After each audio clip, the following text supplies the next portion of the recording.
بسم اللہ الرحمن الرحیم۔ السلام علیکم معزز طلبہ کرام، آپ سب کیسے ہیں؟ آج ہم نور الانوار کے سبق نمبر 236 کو پڑھیں گے۔ آج کے ہمارے سبق کا عنوان ہے ایک اعتراض کا جواب۔ آج کے سبق میں ہم نے گزشتہ جو ایک موقف بیان کیا 2 اسباق میں، اس پر ایک اعتراض ہوگا متشابہات کے حوالے سے، چونکہ ہمارا یہ نظریہ تھا احناف کا۔ چونکہ احناف پر ہی اعتراض ہے تو احناف کا نظریہ آپ کے علم میں ہے کہ متشابہات کا علم دنیا میں صرف اللہ اور اس کی رسول کو ہے، یہ ان کے درمیان راز و نیاز کی باتیں ہیں، تو لہٰذا وہی اس کو جانتے ہیں، جبکہ علماء اور عوام ہر خاص و عام ان متشابہات کے یقینی علم سے بے خبر ہے۔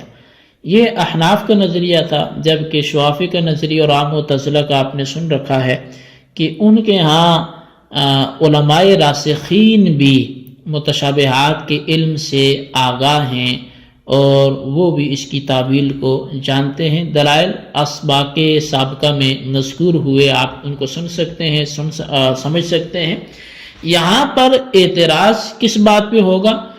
وہ اس بات پہ ہوگا کہ جو ہمارا دعویٰ ہے، ہمارا دعویٰ کیا تھا کہ نبی علیہ السلام کو تو علم ہے لیکن علماء راسخین کو علم نہیں ہے، تو جب علماء کو علم نہیں ہے، عوام کو علم نہیں ہے، تو اس پر ایک اعتراض بنے گا جو ہم سبق کی عبارت کی ترجمہ کرنے کے بعد اس کی وضاحت میں اس کو ہم سمجھیں گے۔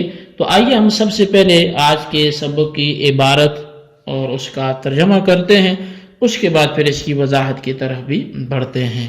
مصنف علیہ رحمہ لکھتے ہیں فَإِن قُلْتَ فَمَا فَائِدَةُ إِنزَالِ الْمُتَشَابِهَاتِ عَلَى مَذْهَبِكُمْ، پس اگر تو یہ اعتراض کرے کہ کیا فائدہ ہے متشابہات آیات کو نازل کرنے کا تمہارے مذہب پر، یعنی احناف کے مذہب پر، تو میں کہوں گا الابتلاء بالوقف والتسلیم، تو میں جواب دوں گا کہ توقف اور تسلیم کی آزمائش میں لوگوں کو مبتلا کرنا ہے۔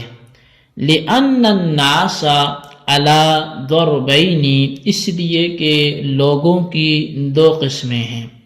ضرب یبتلون بالجہل، ایک قسم تو وہ ہے کہ جو جاہل ہیں، یعنی وہ جہالت میں مبتلا رہتے ہیں۔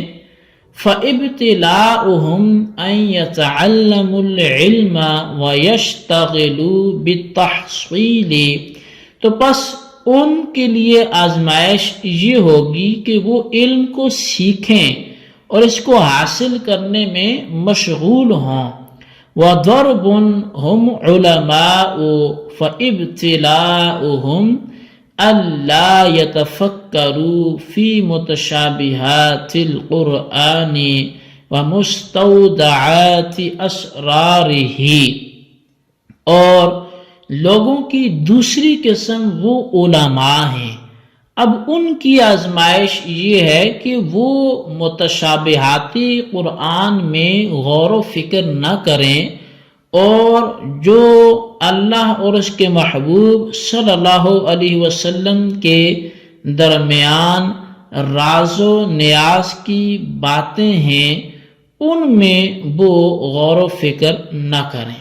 فَإِنَّهَا سِرٌ بَيْنَ اللَّهِ وَرَسُولِهِ لَا يَعْلَمُهَا أَحَدٌ غَيْرَهُ، پس بے شک یہ ساری آیات اللہ اور اس کے رسول صلی اللہ علیہ وسلم کے درمیان راز ہیں، ان کو اللہ کے اور اس کے حبیب کے سوا کوئی ایک نہیں جانتا۔ لِأَنَّ ابْتِلَاءَ كُلِّ وَاحِدٍ إِنَّمَا يَكُونُ عَلَى خِلَافِ مُتَمَنَّاهِ، اس لیے کہ جو ہر ایک کے لیے آزمائش وہ یہ ہوتی ہے کہ اس کی تمنا وعکس ہوا ہو اور اس کی خواہش کے خلاف پر اس کو ابھارنا یا اس کو حکم دینا، یہ اس کے لیے آزمائش ہے۔ فہواء الجاہلی ترک التحصیل والخوض، پس جاہل کی جو خواہش ہے وہ حاصل کرنے کو ترک کرنا ہے اور غور و فکر کو ترک کرنا ہے۔ فیبتلا بہ، تو اس کو اسی معاملے میں آزمائش میں ڈال دیا گیا۔ وہواء العالم اطلاع کل شیء فیبتلا بترکہ، اور عالم کی جو خواہش ہے وہ ہر شے پر مطلع ہونا ہے، تو پس اس کو ترک کی اطلاع پر آزمائش میں ڈال دیا گیا۔ جی طلبہ کرام، یہ ہمارے آج کے سبق کی عبارت اور اس کا ترجمہ تھا۔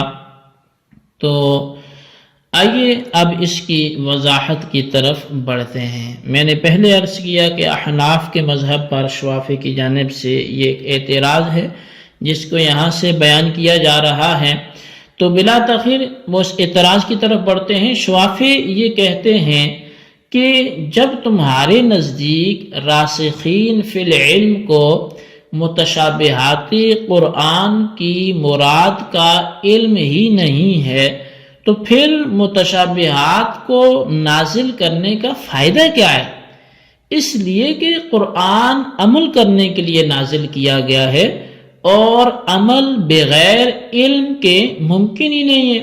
اور بقول آپ کے متشابہات کا علم راسخین کو بھی نہیں ہے، اور جب راسخین کو بھی متشابہات کا علم نہیں ہے تو غیر راسخین کو بدرجہ اولا نہیں ہوگا، یعنی عوام کو تو پھر ہوگا ہی نہیں۔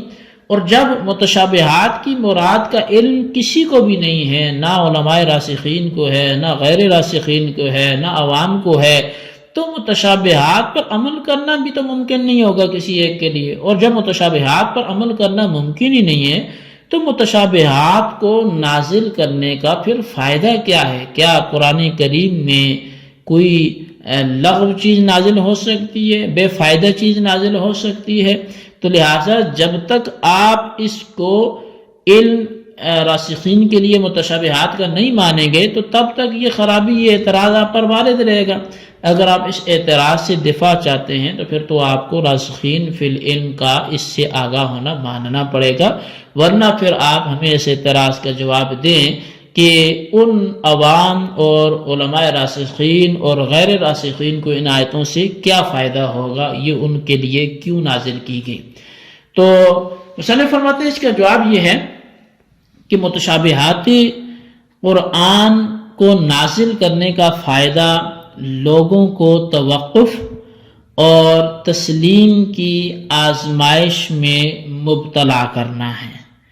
یعنی متشابہات قرآن کو لوگوں کے امتحان اور آزمائش کے لیے نازل کیا گیا ہے، کیونکہ لوگ دو طرح کے ہوتے ہیں۔ ایک قسم تو جو ہلاکی ہے، ان کی آزمائش تو یہ ہے کہ وہ علم حاصل کریں اور علم سیکھنے میں مشغول رہیں، اور دوسری قسم علماء کی ہے۔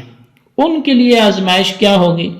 ان کی آزمائش یہ ہے کہ وہ متشابہات اور اس کے راز و نیاز کی باتوں میں سر نہ کھپائیں، اس کی اطلاع کی کوشش نہ کریں، اس لیے کہ متشابہات قرآن اللہ اور اس کے رسول صلی اللہ علیہ وسلم کے درمیان راز کی باتیں ہیں، انہیں اللہ اور اس کے رسول کے سوا کوئی تیسرا نہیں جانتا۔ دونوں قسموں کی آزمائش اس طور پر ہوئی کہ ہر ایک کی آزمائش اس کی تمنا اور خواہش کے برعکس ہوتی ہے۔ بس جاہل کی خواہش یہ ہوتی ہے کہ علم کی تحصیل اور اس میں غور و فکر کرنے کو ترک کر دیا جائے، لہذا اس کو تحصیل علم اور اشتغال علم کی آزمائش میں مبتلا کیا گیا۔ اور عالم کی خواہش یہ ہوتی ہے کہ وہ ہر چیز سے مطلع رہے، لہذا اس کو ہر چیز کے پر مطلع ہونے کے جذبے کو ترک کرنے کی آزمائش میں مبتلا کیا گیا۔ تو حاصل یہ ہوا کے متشابہات نازل فرما کر جہلاء کو تحصیل علم کی ترغیب دی گئی ہے اور علماء کو متشابہات میں غور و فکر کرنے سے روکا گیا ہے۔ تو یہ دونوں کے لیے آزمائش ہے۔ تو مقصود یہ کہ جو آپ کا اعتراض احناف پر تھا شوافے کہ پھر اس کو نازل کرنے کا کیا فائدہ آیات متشابہات کو، تو اس کو نازل کرنے کا فائدہ وہ جہلاء اور علماء دونوں کو آزمائش میں ڈالنا ہے۔ تو یہ ہمارا آج کا سبق تھا جی۔ آج کے سبق میں ہم نے ایک اعتراض اور اس کا جواب پڑھا۔ آپ اعتراض جواب دونوں رکھیں اور اس سبق کو اپنے رجسٹر پر لکھ کر قید کریں۔ اللہ تبارک تعالیٰ سے دعا ہے جو کچھ ہم نے پڑھا سنا اسے یاد رکھنے کی توفیق نصیب فرمائے۔ آمین بجاہ النبی الامین صلی اللہ علیہ وسلم۔